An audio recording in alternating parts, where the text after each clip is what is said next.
நம்ம மகாலட்சுமி கிச்சனில் கத்திரிக்காய் வச்சு ஒரு சூப்பரான கிரேவி செய்ய போகிறோம். வாங்க எப்படி செய்யலாங்கிறத பார்க்கலாம். கத்திரிக்காய் கிரேவி செய்கிறதுக்கு நம்ம ஃபஸ்ட்டு மசாலா அரைச்சிடலாம்.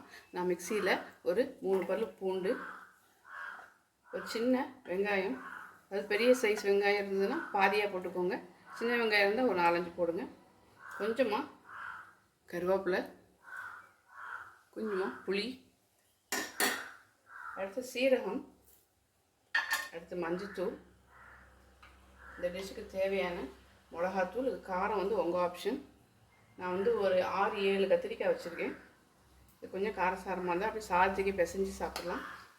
அடுத்து கொஞ்சம் குழம்பு மிளகாத்தூள், இல்லைன்னா நீங்கள் மல்லித்தூளும் மிளகாத்தூளுமே போட்டுக்கலாம். கொஞ்சம் இந்த கிரேவி ஆட்டம் வரத்துக்கு கொஞ்சம் மசாலாக்காக கொஞ்சம் மல்லித்தூளும் ஆட் பண்ணுறேன். நம்ம இது கூடயே கொஞ்சம் உப்பும் சேர்த்துடலாம். ஃபஸ்ட்டு கொஞ்சமாக அந்த வெங்காயம் தண்ணியிலே கொஞ்சம் அரைச்சிட்டு அப்புறம் கொஞ்சமாக தண்ணி விட்டு நல்லா ஃபைன் பேஸ்ட்டாக அரைச்சி எடுத்துகிட்டு வந்துடலாம். பாருங்கள், நான் நல்லா ஃபைன் பேஸ்ட்டாக கொஞ்சமாக தண்ணி விட்டு அரைச்சி எடுத்துகிட்டு வந்திருக்கேன். இப்போ நான் கத்திரிக்காய், நீங்கள் இந்த கத்திரிக்காய் ஸ்டஃப் பண்ணியும் இந்த இதை போட்டு நீங்கள் பண்ணலாம். நான் கொஞ்சம் பெரிய கத்திரிக்காய் இருக்கிறதுனால நான் கட் பண்ணி போட்டுட்டேன்.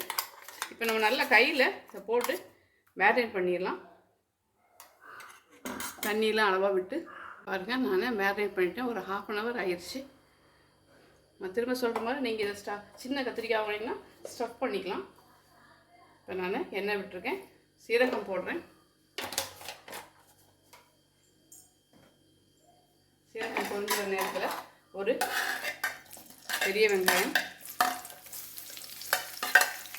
நான் ஆல்ரெடி உப்பு போட்டுட்டோம்.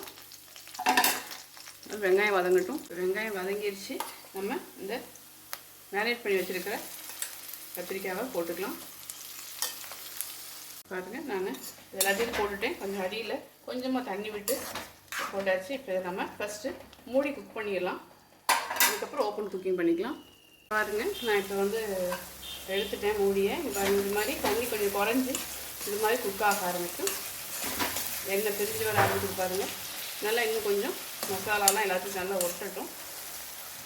கொஞ்சம் அடுப்பை குறைச்சி வச்சு குக் பண்ணி எடுத்துடலாம். இப்போ பாருங்கள், நல்லா எண்ணெயெல்லாம் பிரிஞ்சு வச்சுருக்கிறத பார்க்கலாம்.